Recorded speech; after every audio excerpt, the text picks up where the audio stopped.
ఆనం రామ్ నారాయణ రెడ్డి గారు.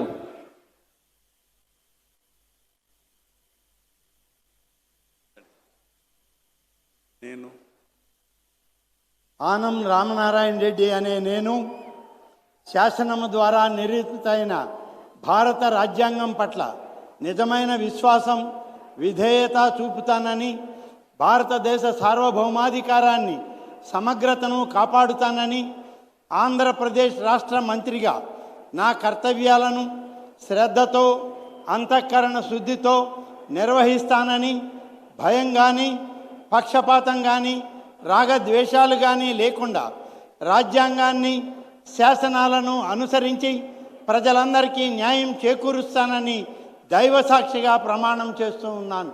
నేను ఆనం రామనారాయణ రెడ్డి అనే నేను ఆంధ్రప్రదేశ్ రాష్ట్ర మంత్రిగా నా పరిశీలనకు వచ్చిన లేదా నాకు తెలియవచ్చిన ఏ విషయాన్ని నా కర్తవ్యాలను సక్రమంగా నిర్వహించేందుకు అవసరమైన మేరకు తప్ప ప్రత్యక్షంగా కానీ పరోక్షంగా కానీ ఏ వ్యక్తికి లేదా వ్యక్తులకు తెలియపరచనని లేదా వెల్లడించనని దైవసాక్షిగా ప్రమాణం చేస్తూ ఉన్నాను.